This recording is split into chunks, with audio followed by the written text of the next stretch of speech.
បាទសួស្តីអ្នកគ្នាស្វាគមន៍មកកាន់ Channel Smey Cambo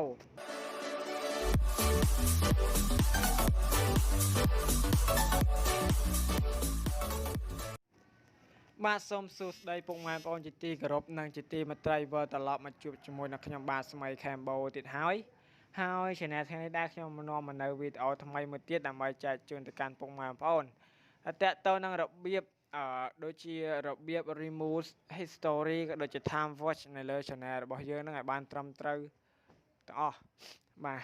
តែមុននឹងចូលដល់វីដេអូហ្នឹងកុំភ្លេចជួយចុច subscribe ក៏ដូចជា share នៅវីដេអូនេះដើម្បីឲ្យមិត្តភ័ក្តិឬអ្នកដែលគាត់មិនទាន់បានដឹងមិនទាន់បានយល់ឲ្យគាត់បានចេះបានដឹងទាំងអស់គ្នា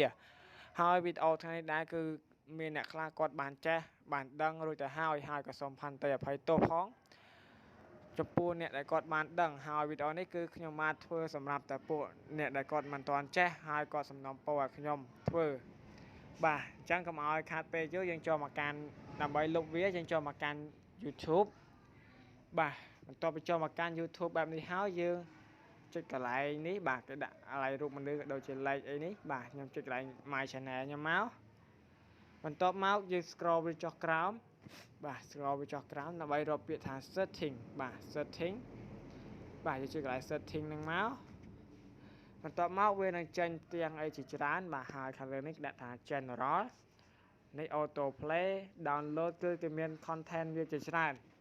បាទអញ្ចឹងដើម្បីយើងលុប history ក៏ដូចជា time watch យើងបានយើងចុចកន្លែងនេះបាទគឺរាប់ពីលើមក1 2 3 4 5បាទគឺជួរទី5ដែលគេបានដាក់ថា history and privacy បាទយើងចុចលើហ្នឹងមកបាទហើយសូមអធិស្ឋានផងបាទប្រហែលថ្ងៃនេះខ្ញុំរៀងផ្ដាសាយបន្តិចហើយបងប្អូនលើសិតសក់ហ្នឹងហើយបាទហើយខ្ញុំខំធ្វើវីដេអូកុំឲ្យបងប្អូនថាអូ channel នេះអត់បានផុសវីដេអូ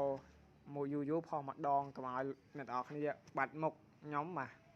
បន្ទាប់ពីយើងចុចកន្លែង history ក៏ដូចជា privacy ហ្នឹងមកខាងលើនេះគេដាក់ថា clear time watch history បាទ clear time watch history យើងចុចលើហ្នឹងមកបាទហើយកន្លែងនេះគេដាក់ថា clear watch history បាទ clear watch history បាទយើងចុចកន្លែងហ្នឹងមកបាទយើងហើយមួយអីបាទអញ្ចឹងដើម្បីមើលកន្លែង history យើងនេះ history យើងគឺយើងបានលុបអស់ហើយនេះបាទម្ដងទៀតយើងចុចកន្លែង library យើងមកតបមកនេះគឺជា history បាទយើងបានលុបអស់ហើយឥឡូវយើងកន្លែង search នេះគឺនៅបាទខ្ញុំឥឡូវធ្វើការលុបកន្លែង search ហ្នឹងទៀតបាទហើយនេះគឺជា time watch បាទគឺខ្ញុំបានលុបអស់ហើយបាទអញ្ចឹងខ្ញុំធ្វើការលុបកន្លែង history បាទនេះគឺជា history search ដែលយើងបាន search ឧទាហរណ៍យើង search របៀបបង្កើត Apple ID របៀបបង្កើត account គណនីអីផ្សេងៗអញ្ចឹងគឺយើងបាន search ហើយយើងច្រើនពេកបាទឥឡូវខ្ញុំធ្វើការចង់លុបវាចោលដែលខ្ញុំបង្ហាញហ្នឹងកន្លែងនេះបាទចូលមកកន្លែងការឆ្លោះមកគឺមានអក្សរក៏ដូចជាអីជាច្រើនបាទអញ្ចឹងខ្ញុំធ្វើការលុបអាហ្នឹងចោលយើងចូលមកកាន់ account យើងហើយយកមកកាន់កន្លែង setting នេះបាទហើយយក history and privacy ហើយយកទី2 clear search history បាទចុចកន្លែង here search ហ្នឹងមកហើយយើងធ្វើការ clear វាមកបាទគឺរួចរាល់ហើយ